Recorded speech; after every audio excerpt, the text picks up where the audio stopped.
سیدہ خاتون بنت محمد شمیم صدیقی کو دعوت دیتی ہوں کہ وہاں آئیں اور قرآن کی عظمت پر گفتگو کریں۔ السلام علیکم ورحمۃ اللہ وبرکاتہ۔ الحمدللہ الذی انزل الفرقان علی عبدہ والصلاة والسلام علینا وعلی آلہ اصحابہ اجمعین، اما بعد، اعوذ باللہ من الشیطان الرجیم، بسم اللہ الرحمن الرحیم، انا ھذا القرآن صدق اللہ العظیم۔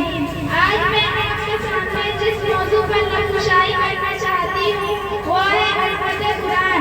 قرآن مجید وہ عظمت والی کتاب ہے جس کے اندر کسی شک و شبہ کی گنجائش نہیں۔ قرآن مجید وہ عظمت والی کتاب ہے جو ہمارے لیے رہبر ہے۔ قرآن مجید جس ذات کی طرف سے نازل ہوا وہ ذات بھی ایسی ذات ہے، اس ذات کے علاوہ کوئی عبادت کے لائق نہیں، وہ وحدہ لا شریک لہ ذات ہے۔ قرآن مجید جس پیغمبر پر نازل ہوا وہ پیغمبر تمام انبیاء کا سردار ہے، وہ ایسے پیغمبر ہے کہ جن کی پوری زندگی میں پوری انسانیت کے لیے زندگی گزارنے کا نمونہ موجود ہے۔ قرآن مجید جو فرشتہ لے کر آیا وہ فرشتہ تمام فرشتوں کا سردار ہے، وہ ایسے فرشتہ ہے رب کائنات کے نزدیک مرتبے والا ہے۔ قرآن مجید وہ عظمت والی کتاب ہے جو ہمارے لیے رہبر ہے۔ قرآن مجید وہ عظمت والی کتاب ہے جو ہمیں حق و باطل کے درمیان فرق کرتی ہے۔ پھر کیوں نہ کہوں یا الہی تو ہمیں عامل قرآن کر دے، پھر کیوں نہ کہوں یا الہی تو ہمیں عامل قرآن کر دے، پھر نئے سرے سے مسلمان کو مسلمان کر دے۔ سامعین مکرم، اکثر حضرات سے قرآن مجید کی عظمت معلوم کرتے ہیں۔ قرآن کسی نے امام احمد ابو حنیفہ رحمۃ اللہ علیہ سے پوچھا، امام صاحب آپ نے قرآن کو کیسے پایا؟ انہوں نے کہا قرآن مجید، میں اب تک قرآن مجید سے ہزاروں مسائل نکال چکا ہوں۔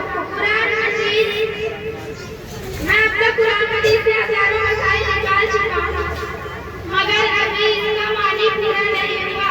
کسی نے امام غزالی رحمۃ اللہ علیہ سے پوچھا، امام صاحب آپ نے قرآن کو کیسے پایا؟ انہوں نے کچھ عجیب بات کہی، انہوں نے کہا قرآن مجید آسان بھی ہے مشکل بھی ہے۔ آسان تو اتنا ہے کہ کسی بھی 8 سال کے بچے کے سینے میں اتر جاتا ہے، محفوظ ہو جاتا ہے۔ مشکل اتنا ہے جو 1400 سالوں سے علماء مفسرین قرآن میں ہوتے ہیں مگر ابھی تک کوئی بھی اس خوشی کو حاصل کرنے میں کامیاب نہیں ہو سکا۔ کسی نے امام احمد بن حنبل رحمۃ اللہ علیہ سے پوچھا، امام صاحب آپ نے قرآن کو کیسے پایا؟ انہوں نے کوئی عجیب بات کہی، انہوں نے کہا ایک دفعہ خواب میں نے اللہ کی زیارت کی، اللہ سے میں نے پوچھا اے اللہ تو نے سب سے محبوب چیز کون سی ہے؟ جواب ملا قرآن۔ پھر میں نے پوچھا امن ہوا کان بلا ممیم، سمجھ کر پڑھے تب بھی تجھے پسند، بغیر سمجھے پڑھے تب بھی تجھے پسند۔